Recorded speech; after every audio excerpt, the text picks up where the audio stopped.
Read between the lines, reach to outer space.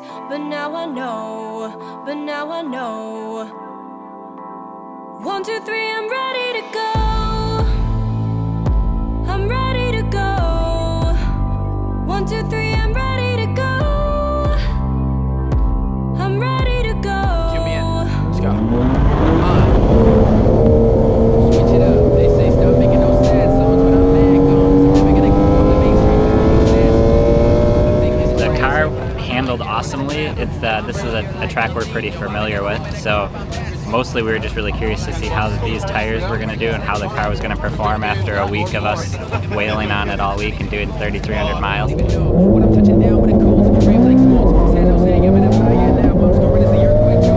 then I downshift back into corner 5, 6, and that's probably when it happened. I went downshifted to third, went into third, went around the corner, and then when I went to shift back up, nothing there. Shifter just sloppy, just stuck in gear. Okay, keep going.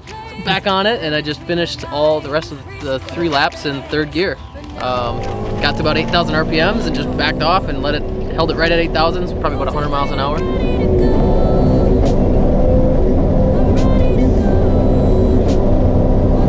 So a lot of coasting, but just drove as fast as we could and still managed to be able to do a second overall finish, just 4 tenths? Like 4 tenths off.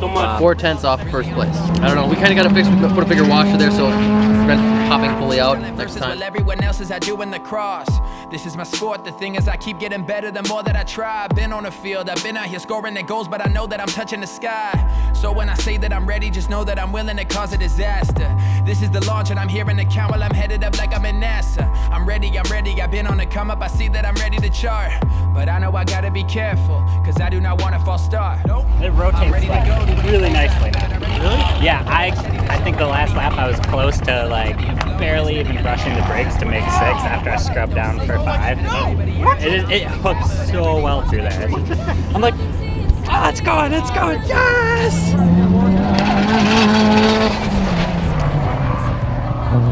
Being a course we've been to before really helped to drive the track like 10 tenths and be very comfortable. Car was running great, shifted great. Still a little bit down on power from our normal motor, but I think we turned it up to, I don't know, 28 PSI, so it feels like a mid 400 horse car now. But yeah, tires did great. They took it. They started getting a little hot at the very end, which is just perfect. You're getting that nice grip when they're cold right out of the gate, and they lasted just enough for those 3 laps. We finished first overall, beating by a nice margin of about 6 seconds.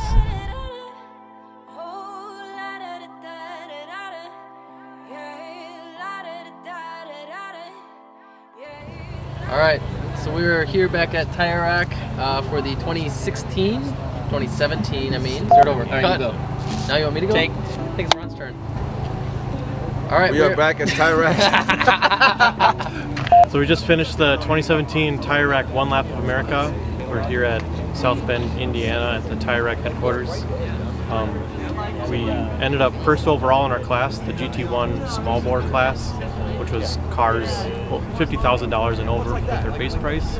Unfortunately, it was a small class, so it was kind of soft, and we greatly outperformed our competition in that aspect. I think we went into the event with, I don't know, didn't have too big of expectations. Didn't really know how we'd finish overall, and we ended up squeaking into the top 15. And I guess we kind of discussed that we had a lofty goal of a top 10 finish overall, but considering we finished as well as we did, I think we're both pleased.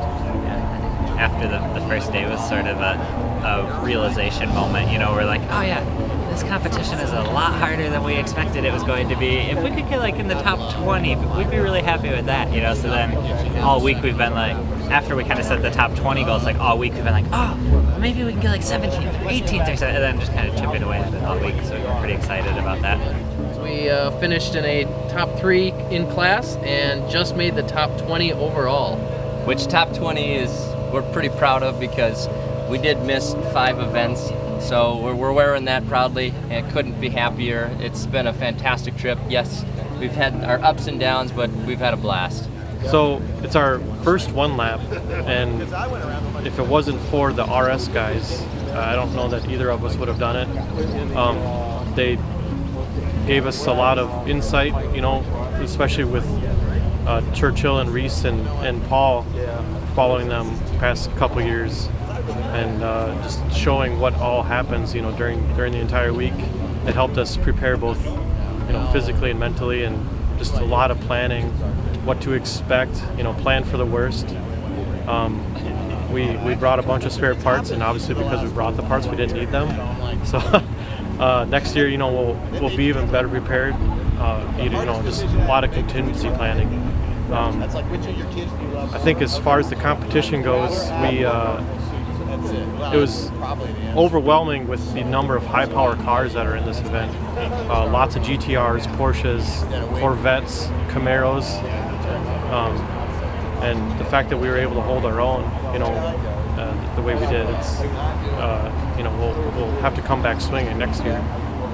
My most memorable part of this whole trip is driving an Evo on the beach, Daytona Beach in Florida, going for a swim.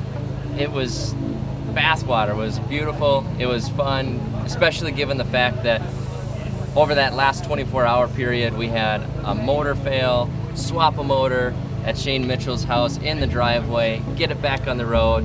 Andy went and kicked butt at Sebring, and then capping it off with a nice swim in the ocean. That was fantastic. That's my most memorable. Yeah, I'll agree. That was probably going to be mine too. Just having a really rough last 2 days, and we kind of got to Sebring. The car ran great, and then we got to the beach, and I don't know. It's kind of a worries went away. Right. Yeah, we kind of had it was quite the roller coaster, and that was the final big nice drop.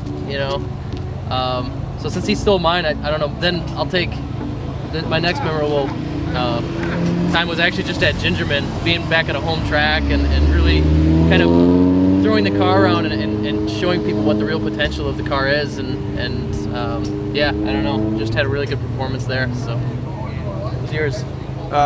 Mine would be when the car started back up, and now we know we can get back in it and really show what the car can do, or at least still be in contention for just the rest of the track events, not the finals, but show them what the car can do, and the driver is still here. We're still here. We know the car is down in power, or was down in power, but we could move up, but we had to protect the motor and make it last for the rest of the time, and it was a borrowed engine, and it made it. Yeah, it made it real good to us. Most memorable part of the trip would be just being able to go to a bunch of tracks that either I've always wanted to go to, that I don't know I ever would have otherwise, and going to tracks that I didn't even know existed until this event.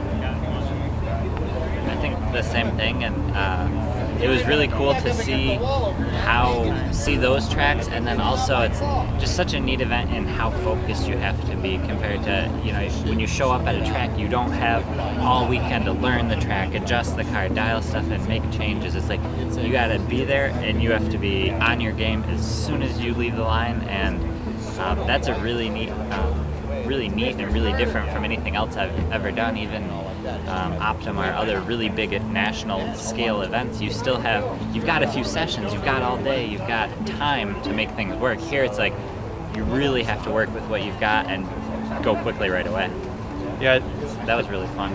I think that's one thing that might be misunderstood about One Lap of America, is that this isn't just a tour of the U.S., doing some track days at the tracks. We're competing. We go to these tracks, and we knew 2 of them. Yeah. I knew Sebring from simulators, but I'd never been there before. We get 1 sighting lap, which isn't even a complete lap, because sometimes we don't even see, the either end of the front straight. And you start it with a standing start. You have to do 3 consecutive laps, and all 3 laps count. And you have to bring your A game and go 10 tenths if you want to do well. There's guys here just out having fun, but we didn't come to lose. So this is our 3rd year doing One Lap of America, and I think one of the things that we've learned in this whole process, and we kind of have known, is that you have to have a really well-balanced car. You can't have a car that's purpose-built for autocross and succeed at this, or purpose-built for the track and succeed at this. It kind of has to be balanced, and almost leaning a little bit more towards track endurance. All the parts have to hold up. And street use too. The car's got to travel 4,000 or 5,000 street miles. So having just a pure raw race car may not do well on the street. It's for one, it's going to fatigue you, personally, like crazy. If you've got super stiff springs, and we kind of learned a little bit this year. We've kind of ran some solid motor mounts and solid rear diff mounts and stuff, and we could tell just riding in the car, you get to 400 or 500 miles in a day, and your ears are ringing, and it's just Start getting aches and pains. So, and that plays with the overall performance, as a driver too. You're fatigued, you're tired, you have a headache and stuff like that. So having some comfort and stuff too on transits is kind of a big deal, really. Yeah, every year we learn something new. The first year we came out with the same 2-liter engine, smaller turbo, 430 horse, stock final drive on the trans, and that was hurting us in transit because that was a car that was doing 80 miles an hour at 3,500 RPM, or even higher than that, maybe 4,000 RPM. It was humming along. So the second year we added the 411 final drive, a different turbo to kind of keep up with the big guys. We had 470 horse, 411 final drive. Cruising was at 3,000 RPM at 80, and we could now, the second year we could get to 90 and still be comfortable. So that kind of sped up the transit a little bit. This year the plan was to go 2.2 to help the lag in the boost, and the same power, same turbo, and with the dog box, and still have the 411. But the 2.2 didn't make it, and so we still ran the same 2.0. And we learned that the 2.0 is just not the right balance for the turbo. It has to be a little bigger. It worked well on the stock turbo and stuff, but yeah, as we're trying to push into that 500 horsepower range. And like you said, it's got to be a balanced car. With a 411, a 2.0, a bigger turbo, the motor just wasn't there. So it has to be a 2.2 to make it a better balanced car. Yeah, I think so too. Some of these tracks have tighter corners, and that's where the well-rounded car comes into play. You have tracks like Sebring and stuff where you need power, but then you have those tighter tracks like Dominion, where it's got all these really tight corners, where having that low end power and stuff and the quick spool will really help. And we're not done. Absolutely not. No, we know what we got to do, and we know what it will take, and we know it's there. We only show them how fast we can fix the car. We knew we could do it. I like to think, obviously, the RS guys, they're good motivation. They never let anything stop them. Obviously, Boosted Films, Paul Ellertson, Churchill, with Acknowledgments Creative, both for thanks a lot for following us and showing everyone our story. Bimmer World Motion Control Suspension, they've really helped me develop the car, and I think I'd like to really give a shout out to Chris Stewart and Grid Life and all those guys. They're the big reason I've gotten on track as much as I have the past 2 years. I would just echo that sentiment too. Matt has set up a really awesome car. I want to definitely thank Matt for letting me tag along and wail on his car all week. That was a lot of fun, and I think to my wife, helping plan this and looking at some of the logistics and looking if there were going to be spots that were going to be construction, and she's got friends that kind of are all over this route that helped with if there was going to be construction and stuff. So thank you for that. Now it's out there. We can get back up. Yep. That's about as major as you can get for a car problem, and we got it with the help of the community. So big thanks to Shane Mitchell Racing. Thank you, Shane. Appreciate it. The motor did fantastic. And then just extending onto that, I think part of the whole learning process, we've also gained a big family in this too. Oh yeah. Coming back the third year, people welcome us, recognize us, and it's always nice to come back and visit with certain people. People are always willing to help each other out. Yesterday at Gingerman, we had a problem with the shifter linkage, and our neighbors, Chris Porter, they had some parts to help rescue us. Yeah. And then later on in the day, Chris had a failure on track with the suspension component, and we were able to kind of help them out. So that family dynamic of the racing people is pretty strong here, and we love coming back and experiencing that portion of it too. Doing this One Lap of America really couldn't be possible on our own. We really have to thank the people that have helped to make it possible. help support us, help even the the fan base and stuff too. I know there's a lot of people following along. Big thanks to Falcon Tire this year. They kind of helped step up and really help support us. They came out with the new Falcon 615 Plus or 615K Plus tire a few months ago, so we got to kind of really put it to the test and show its potential, and it definitely hangs with the rest of the top street tires. So another big thanks to Turbo by Garrett. They helped supply us with some turbos, and they came out with a new reverse rotation turbo, and we really like their product, and it works. Yep. We really wish we would have had the big strong motor to really show the potential of that turbo, but I'm sure we'll have other events we'll put it to test. What else we got? Stance suspension was a big helper with setting up our suspension. They're right here in actually not that far from here in Chicago. They do custom valving.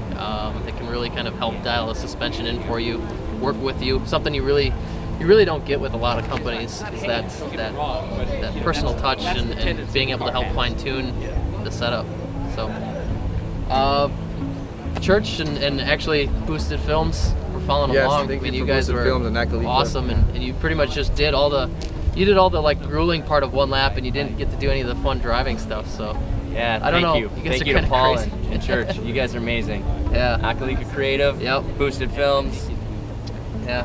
Hats off, guys. We've had a lot of other help along the way too. Race Ramps, Quick Trick, Max Hall, All-Wheel Drive Army, Max Hall. I mean, all those. There's a lot of people we can't think enough. Phobia Fab. Oh yeah. Yes, he was huge. the guy behind the turbo kit. Yeah. There's really nothing on the market for this new turbo setup. So he kind of took a few nights out of his week and built a manifold and a whole kit for us. So huge thanks. Yeah. The people that we live with, that put up with this crazy hobby. I can't thank them enough. The last couple weeks have just been crazy getting the car ready, and you have so much stuff going on in personal life besides car stuff, and then trying to fit this car stuff in there, it's tough. The prep work is it's not just the week of one lap that you're doing. Yeah. You're still taking time off from your family. Just getting the car ready. Brandon would come to the shop. It's like I'm ready to work today, and we'll get on it. And Andy would drive 3 hours away, put his hours in. And even the time you're not even at the shop prepping, like you're thinking you're mentally kind of gone. You're already thinking one lap. The last few weeks it's very mind consuming. It's all we're thinking about. And so on top of the sponsors, what we're saying is we couldn't have done it without all the background help of our families being forgiving and letting us get to the shop and do all the planning. That part was crucial. So the wives, kids, the girlfriends, dogs, absolutely. Yeah. Oh man, thank you guys, and looking forward to coming back home and giving hugs and kisses for sure. Yes.